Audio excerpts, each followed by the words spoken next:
Today we've got the Ibanez SR400EPBDX.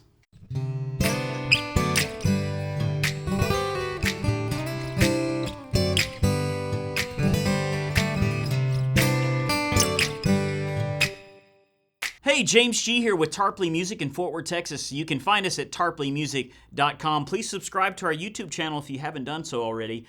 So Ibanez makes a lot of great basses, but I think they really shine in some of their intermediate and below basses just by price point comparison to other people. But this is the Ibanez SR400. It's a really killer 4-string bass. As you can see in the top of this thing, absolutely gorgeous. This is a poplar burl top.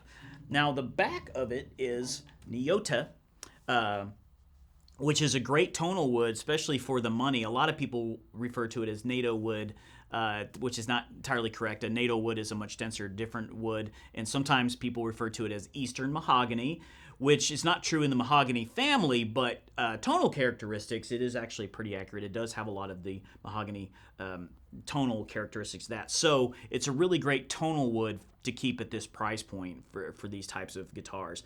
So you can see on the neck, this is a really cool 5-piece neck. This is a maple and walnut that you see going back and forth here. And so there's a lot of really great tonal clarity. There's a lot of attack on this neck. And so we go back to the fretboard. This is a Chitoba fretboard, which is just really great. Got a lot of rich mids to it, but you can get a lot of clear highs. So if you're doing a lot of finger popping, slap or something like that, they'll really stick out. This is a 12-inch radius, which is a very comfortable radius for bass for doing tapping, slapping, finger style, whatever you're doing. And it's a pretty thin, these necks tend to be a little bit thinner than a lot of your baseball bat style, chunkier bass guitar necks. Not better or worse, just different, right? But it's definitely fast if you're doing a lot of fast playing on this neck. Pretty standard length, it's 34-inch. Scale length, and of course scale length is from your bridge to your neck, so it's a standard bass length there, so very comfortable there.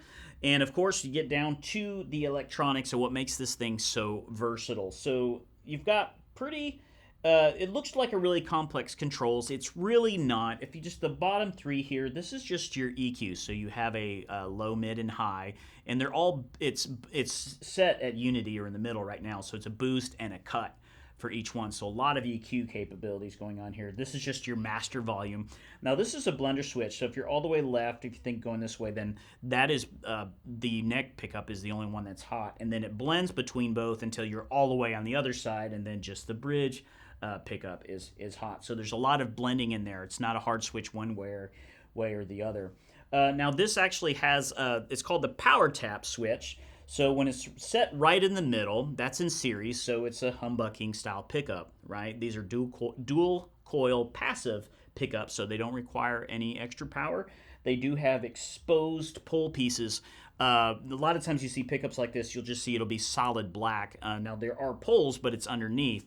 So with the exposed pull pickup, you get a lot of high frequencies and without sacrificing a lot of the low end. So if you really want a lot of bite and a lot of slap and you're popping away, it'll really make those highs jump out. So that's kind of why I probably really like a bass too, is a lot of my favorite parts are those kind of a funky, slappy parts. So if you go here, you're actually going into a single coil style pickup.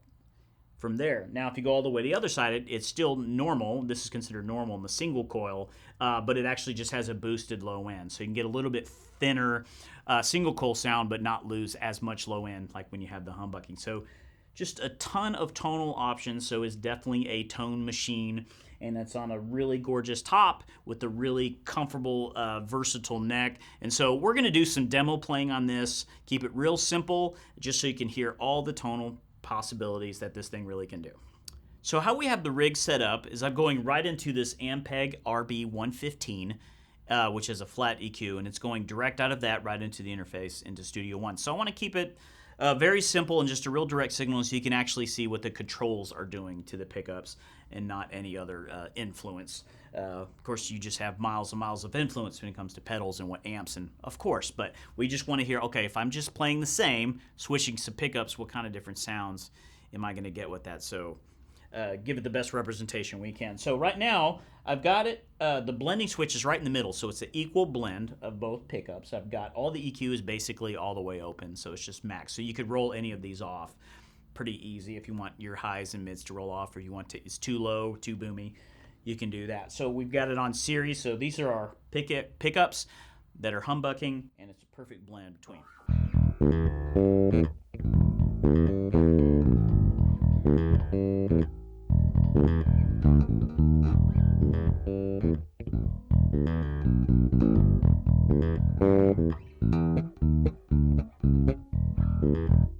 Cool, so now we're going to take that same exact setting, but I'm switching to the normal mode. So this is the both pickups blended, except it's in single coil.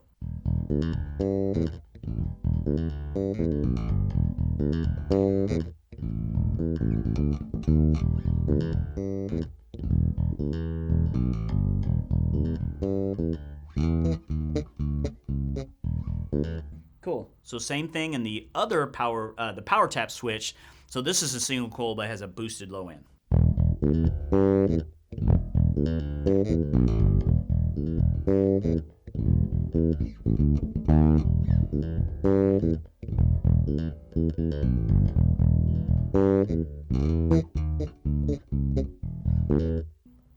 Cool, so now let's mix with the pickup now. So I'm going to take it all the way to the left. So this is only the neck pickup is on completely now. And we're back in series, so it's humbucking.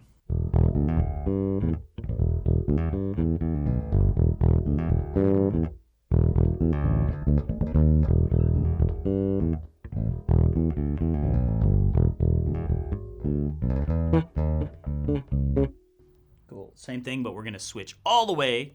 Now we're all the way back to the bridge pickup.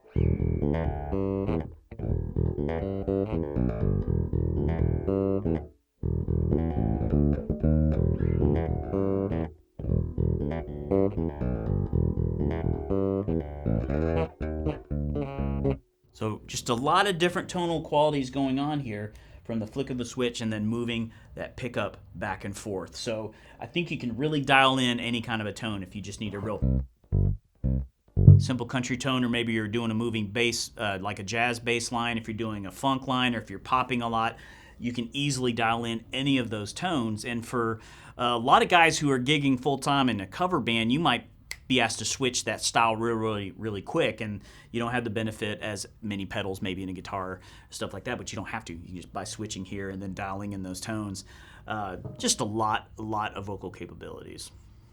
All right, now we want to hear this thing in the mix with some backing tracks that I recorded earlier, just sitting in humbucking position. Hit it, boys.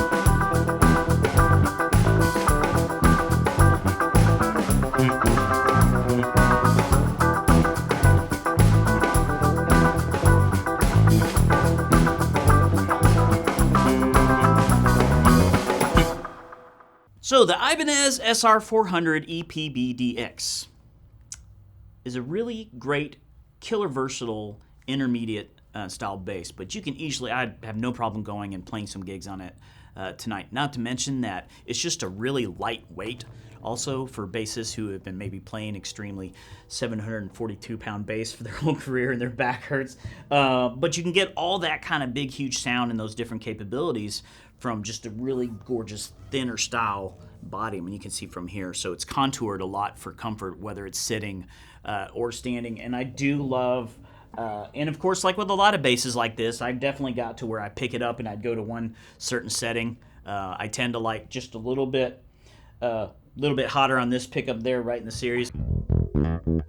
You know, you do find a home spot and a sweet spot too, which is great, but that doesn't mean that you can't, I need to do this for this gig or blah, blah, blah. And so I just think it's extremely versatile for that. It's gorgeous to look at. It looks awesome on the wall. So just an all-around win. Of course, Ibanez, they do 4, 5, and 6 string basses all over the map from their beginning all the way to really high end. And so this kind of guy is kind of what they would consider maybe between student and intermediate, which is crazy to me because it's really a good pro bass for the money. And it's real solid. 4 big bolt-on neck. It feels real sturdy. I definitely think it could be a workhorse for a bass player. So there's a lot of great Ibanez basses that we have down here at Tarpley. This one particularly, if you do anything, come down to the store and just look at it because this burl top and the colors, just the way it goes from this kind of a lavender into this aqua is just gorgeous. I love this bass. So if you enjoyed this Ibanez bass video, please hit like and subscribe to the channel if you have not done so already. And if you'd like to know as we drop more videos, just turn on notifications and we'll see you on the next one.